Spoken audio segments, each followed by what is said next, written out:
Assalamualaikum warahmatullahi wabarakatuh.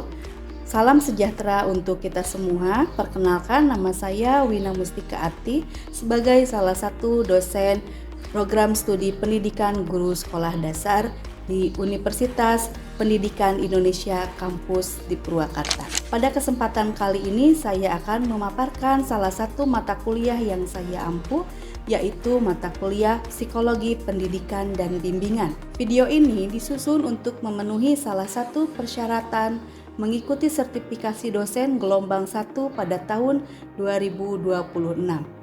Sebagai bukti pernyataan diri dosen dalam unjuk kerja Tridharma Perguruan Tinggi di bidang pengajaran.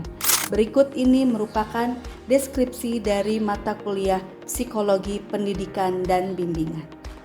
Mata kuliah Psikologi Pendidikan dan Bimbingan termasuk mata kuliah wajib bagi semua mahasiswa UPI yang menempuh disiplin ilmu pendidikan. Mata kuliah ini mengkaji konsep-konsep dasar psikologi pendidikan dan bimbingan yang melandasi penyelenggaraan pembelajaran yang mendidik dan membimbing peserta didik.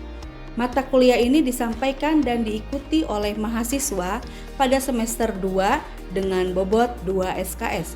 Sesuai dengan pedoman penyelenggaraan pendidikan yang dikeluarkan Universitas Pendidikan Indonesia, mata kuliah ini dapat disampaikan 16 kali pertemuan, yang terdiri dari 14 kali pertemuan secara luring atau daring, serta 2 kali pertemuan untuk mengikuti ujian tengah semester dan ujian akhir semester.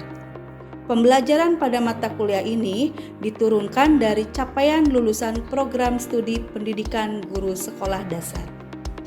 Adapun capaian pembelajaran, yaitu mahasiswa mampu menunjukkan sikap profesional, bertanggung jawab, dan beretika dalam bidang psikologi pendidikan dan bimbingan. Selanjutnya, menghargai keberagaman, bekerja sama dengan kepekaan sosial, serta berperilaku ilmiah, edukatif, dan religius dalam masyarakat. Selanjutnya, ada mahasiswa menguasai konsep teoretis bimbingan dan konseling, pendidikan, psikologi, sosiologi, sosial budaya, dan antropologi, serta memiliki pengetahuan faktual mengenai isu-isu problematika dalam kehidupan masyarakat. Mahasiswa mampu beradaptasi terhadap perubahan zaman yang dinamis dan mengintegrasikan keterampilan belajar dan berinovasi, penguasaan informasi, media dan teknologi, serta pengembangan karir dan kecakapan hidup. Mahasiswa mampu menerapkan pemikiran logis, kritis, sistematis, dan inovatif dalam pengembangan dan implementasi ilmu pengetahuan dan teknologi dengan memperhatikan nilai humaniora, menunjukkan kinerja mandiri yang bermutu dan terukur, serta mengambil keputusan tepat dalam penyelesaian masalah di bidang keahliannya berdasarkan analisis informasi dan data. Adapun CPMK, mahasiswa mampu menguasai konsep dasar psikologi pendidikan dan perkembangan peserta didik. Selanjutnya ada mahasiswa memahami peran guru dan pembelajaran. Mahasiswa memahami dan mengaplikasikan konsep bimbingan dan konseling dalam layanan pendidikan. Mahasiswa memahami dan mengaplikasikan konsep evaluasi dan intervensi pembelajaran. Adapun kajian psikologi pendidikan dan bimbingan adalah 1. Konsep dasar psikologi pendidikan dalam ilmu dan praksis pendidikan. Yang kedua, konsep dasar karakteristik guru efektif dalam perspektif pendidikan. Yang ketiga, konsep dasar perkembangan peserta didik. Yang keempat, konsep dasar pengembangan kecakapan hidup peserta didik abad 21. Yang kelima, konsep dasar bimbingan dan konseling. Yang keenam, peran guru sebagai pembimbing. Yang ketujuh, konsep dasar pembelajaran sebagai proses pendidikan. Yang kedelapan, konsep dasar pembelajaran berbasis bimbingan. Yang kesembilan, pengembangan kepribadian peserta didik. Yang kesepuluh, pengembangan potensi peserta didik. 11. Konsep dasar pendekatan dan teknik bimbingan. Yang ke-12, ragam pendekatan strategi dan teknik bimbingan.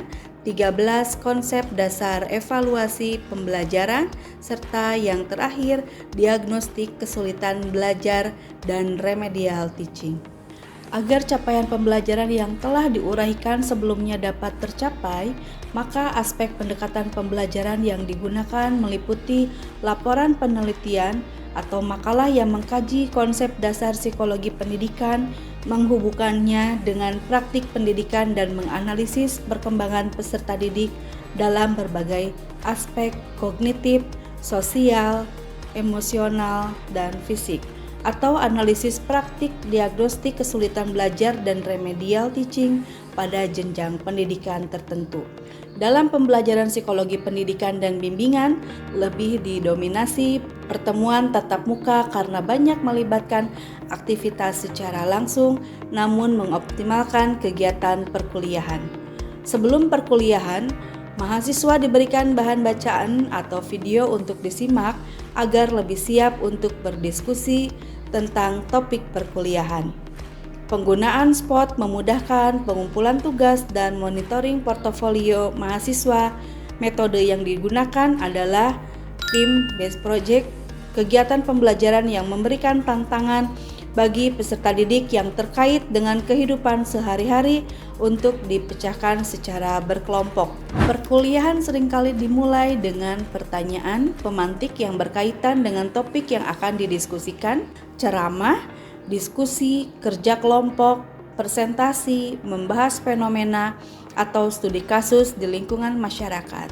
Juga memperkenalkan beberapa ragam konseling, yaitu ada konseling individual, konseling kelompok, dan konseling klasikal.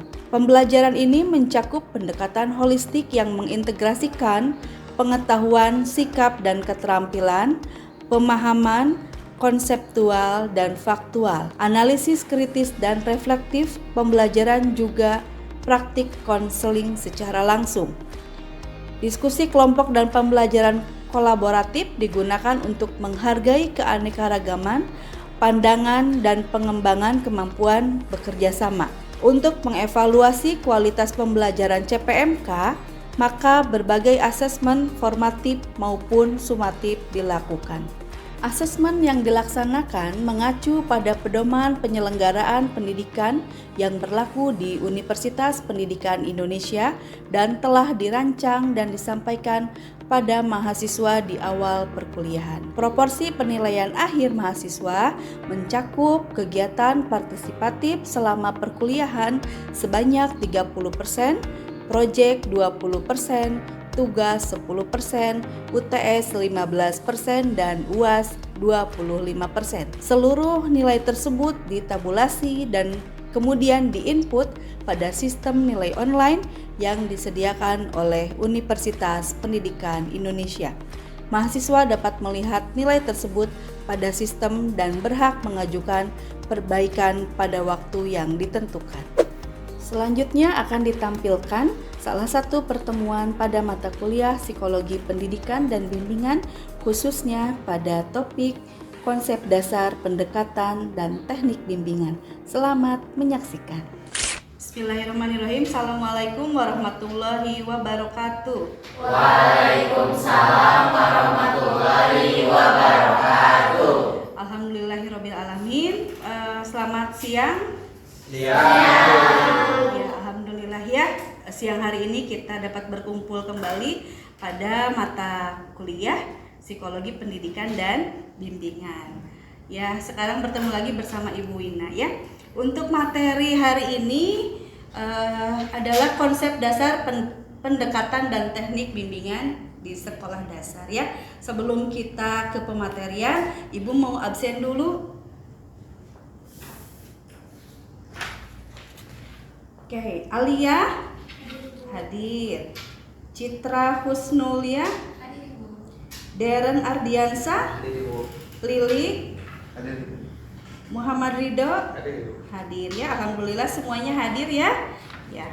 Baik, A dan Teteh untuk selanjutnya.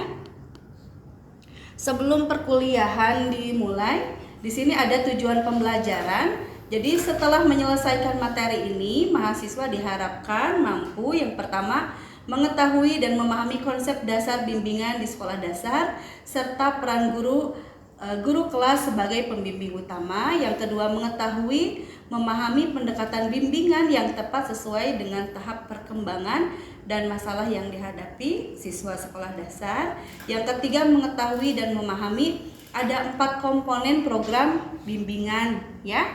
Ada layanan dasar, layanan responsif, perencanaan individual, dan dukungan sistem. Yang keempat adalah mengetahui dan memahami teknik pengumpulan data. Pengumpulan data itu ada observasi dulu, wawancara, kemudian angket, dan ada studi dokumentasi, ya. Yang terakhir adalah mengetahui dan melaksanakan alur pelaksanaan bimbingan, yaitu ada identifikasi, perencanaan, pelaksanaan, dan evaluasi. Nah, sebelum ke pematerian, Ibu ingin bertanya terlebih dahulu, apa itu bimbingan di sekolah dasar? Ada yang tahu? Ya, silahkan Tata.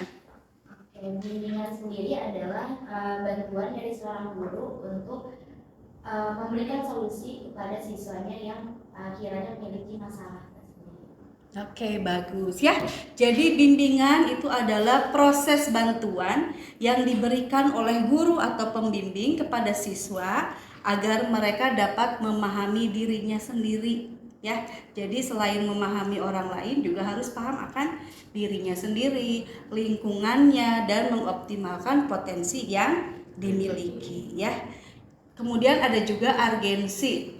Jadi di sekolah dasar adalah masa kritis pembentukan karakter. Jadi siswa-siswi SD itu belum banyak mengetahui segala hal, perlu dibimbing, ya, terutama di dalam sekolah dasar.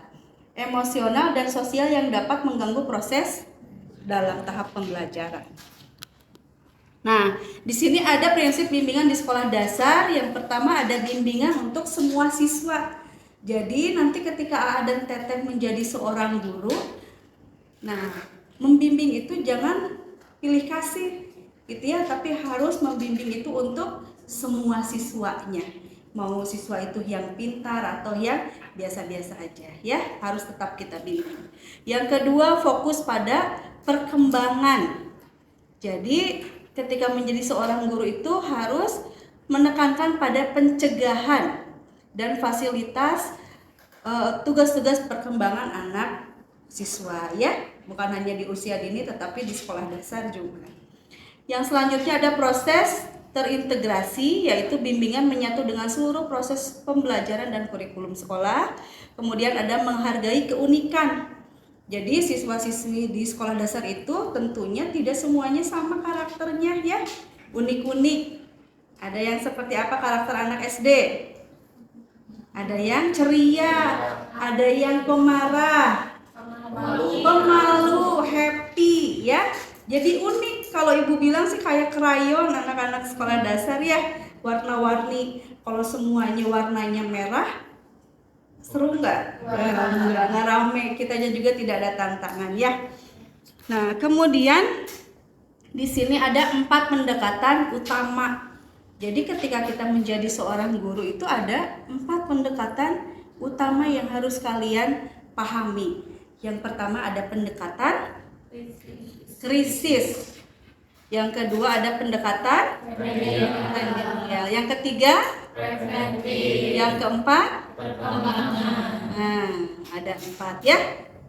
Yang pertama adalah pendekatan krisis, yaitu mengatasi masalah yang mendesak yang dialami individu dalam satu kejadian saat itu juga. Jadi misalnya ketika ada anak berantem nih, pas sudah gitu ditonjok gitu, ya, nggak mungkin kita kan ini mah bukan kelas saya gitu, ya, akhirnya biarin aja lah, itu mah bukan tugas saya. Tidak seperti itu. Ketika kita dihadapkan dengan siswa yang bullying secara verbal, ya, secara verbal itu secara apa? Kata-kata, lisan, atau secara fisik, ya, kita nggak bisa membiarkan saja, tapi harus langsung kita cegah. Itu namanya pendekatan krisis. Yang kedua, pendekatan remedial. Pendekatan remedial apa, A? Memperbaiki kelemahan atau kegagalan yang dialami siswa. Nah, contohnya ada yang tahu? Ketika ulangan Mm-mm. dia merasa gagal gitu dalam kelemahannya, misalnya di bidang matematika gitu. Iya ya, misalnya bagus itu contohnya ya, misalnya kelemahannya di matematika. Nah, bisa diberikan remedial, pembelajaran remedial ya, pengulangan.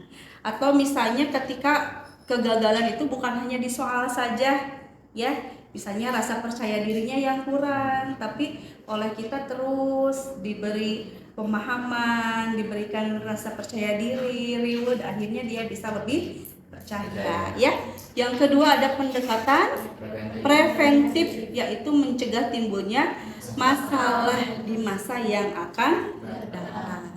Jadi pendekatan preventif ini supaya tidak terjadi lagi gitu ya, yang tadinya bullying, suka ngata-ngatain temennya.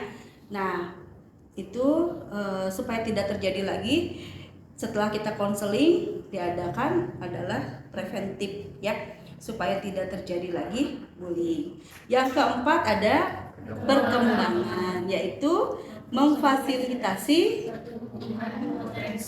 pertumbuhan potensi siswa secara, contohnya seperti apa?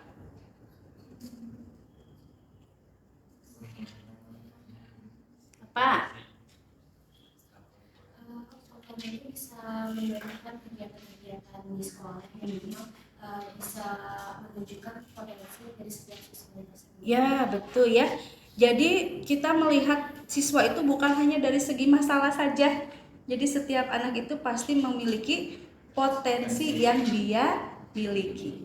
Misalnya Darren nilainya jelek terus, misalnya gitu ya, nggak ada bagus-bagusnya. Tidak seperti itu ya, tapi kita harus bisa melihat perkembangan anak ini pasti ada baiknya, entah itu di bagian akademik atau non akademik, gitu ya. Nah, selanjutnya ada pendekatan perkembangan. Paradigma modern, pendekatan ini menganggap bimbingan sebagai bagian tak terpisahkan dari kurikulum. Jadi pendekatan ini tidak hanya gurunya saja yang berdiri sendiri ya, tetapi tentunya butuh berkolaborasi dengan bagian kurikulum ya. Terus juga misalnya ketika ada permasalahan, guru kelas juga harus kolaborasi dengan guru bimbingan konseling misalnya kalau ada di sekolah ya. Kemudian baru ke orang tua dan kepala sekolah, itu tahapannya. Nah, kemudian di sini ada komponen program bimbingan. Ada 4 juga yang harus kalian ketahui ya. Yang pertama ada layanan dasar, yang kedua layanan responsif, ketiga yang keempat Oke. Nah, di sini ada sentuhan personal. Teknik ini melibatkan hubungan tatap muka secara pribadi antara guru atau pembimbing dengan seorang siswa. Yang pertama ada eksplorasi, memahami masalah dari sudut pandang anak ya. Yang kedua ada empati. Jadi ajarkan anak itu membangun kepercayaan agar anak mau berubah gitu ya. Yang selanjutnya ada solutif, menuntun anak menemukan jalan keluarnya sendiri. Jadi bimbingan itu bukan kita memberikan pertanyaan atau jawaban yang dari A sampai Z. Nah, kemudian di sekolah juga ada beberapa bimbingan konseling ya di sekolah untuk membantu siswa dalam mengembangkan potensinya. Ada juga bimbingan konseling secara individual. Secara individual berarti ada antara konselor dengan siswa. Ada juga selanjutnya bimbingan secara kelompok. Kalau kelompok tentunya banyak ya, 3 sampai 5 orang. Nah, selain tadi ada apa?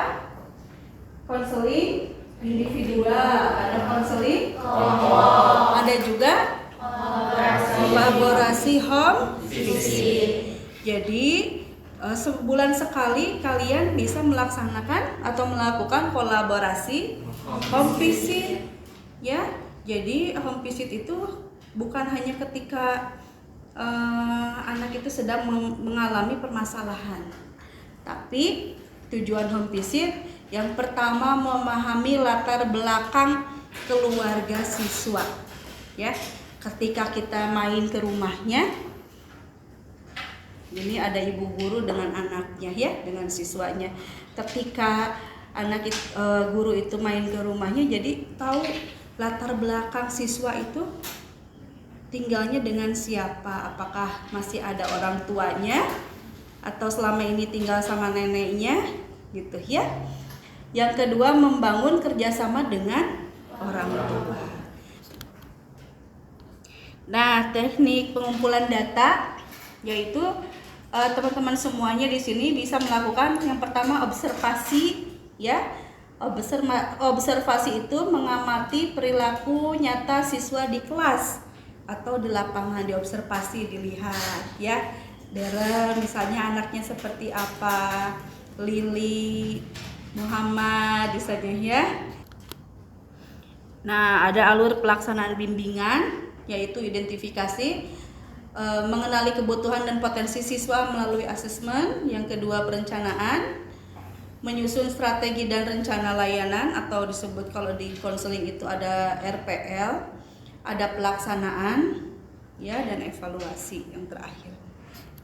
Alhamdulillah ya teman-teman semuanya sudah selesai pemaparan untuk hari ini. Ibu harapkan ada pertanyaan dari pemaparan yang sudah Ibu berikan. Silakan, di sini ada yang mau bertanya? Iya. Sebutkan nama dan kelasnya ya, NIM-nya boleh. Baik, perkenalkan Ibu, nama saya Alias dan Abdillah dengan NIM 2463787. Saya izin bertanya Ibu, dari materi yang sudah diberikan tadi, semisalnya Ibu ada mahasiswa itu, kita saling bercerita bahwasanya dia mengalami tekanan dari akademiknya dan memiliki niat untuk mengakhiri hidupnya itu karena memang merasa sendiri gitu.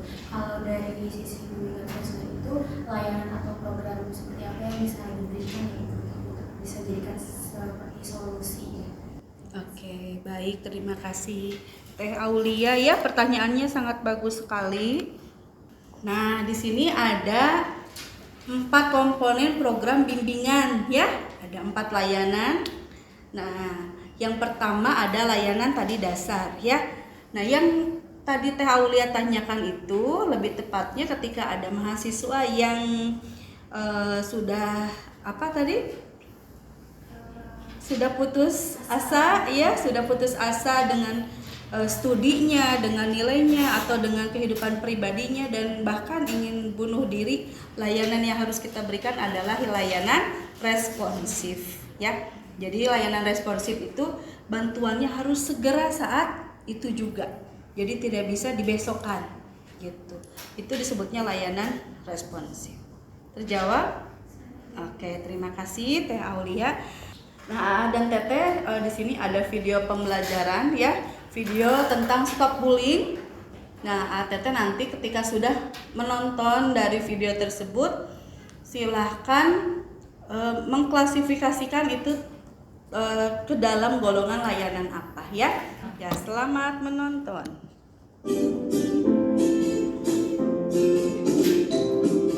Suatu pagi yang cerah, ternyata siswa-siswi memasuki kelasnya dengan riang gembira. Namun,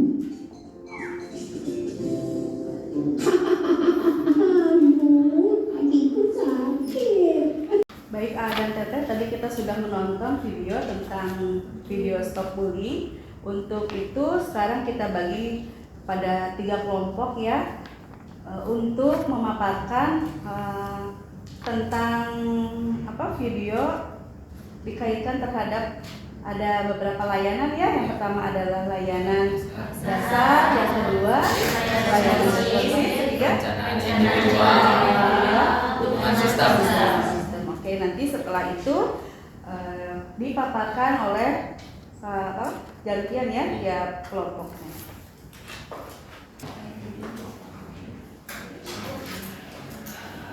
Baik, sudah selesai ya. Ya, sekarang silakan untuk memaparkan setiap kelompoknya jawaban yang tadi sudah kalian diskusikan. Ya, dari kelompok 1 terlebih dahulu silahkan. Ya, ke depan silahkan. Di sini. Ya. Oke, baik. Assalamualaikum warahmatullahi wabarakatuh.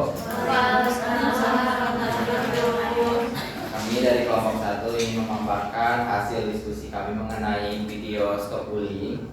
Menurut kelompok kami, kasus bullying tersebut itu bisa diselesaikan melalui layanan responsif. Karena kasus bullying harus segera diselesaikan saat itu juga. Oke, terima kasih. Beri tepuk tangan. Terima kasih. Bullying itu banyak ya. Ada bullying apa aja? Bullying secara verbal, bullying secara fisik, non verbal, ada juga bullying, cyberbullying ada? Kalau cyberbullying apa? Digital ya. Kita berkomentar-komentar di sosial media juga itu termasuk cyberbullying, itu tidak boleh dilakukan ya. Baik, A dan Tete, alhamdulillah pertemuan sudah selesai. Pertemuan sudah selesai dilaksanakan. Terima kasih banyak untuk pertemuan hari ini. Mudah-mudahan kita semua diberikan kesehatan. Amin. Mohon maaf jika Ibu ada kesalahan dari perkataan atau perbuatan. Ibu akhiri. Wassalamualaikum warahmatullahi wabarakatuh. Waalaikumsalam warahmatullahi wabarakatuh. Terima kasih Ibu. Doakan kami sukses. Kami sayang Ibu. Terima kasih juga. Demikian video proses pembelajaran pada mata kuliah Psikologi Pendidikan dan Bimbingan pada program studi Pendidikan Guru Sekolah Dasar Universitas Pendidikan Indonesia Kampus Purwakarta. Semoga dengan adanya video pembelajaran tersebut dapat menjadi salah satu pertimbangan asesor dalam penilaian sertifikasi dosen gelombang 1 tahun 2026. Akhir kata saya ucapkan terima kasih banyak. Wassalamualaikum warahmatullahi wabarakatuh.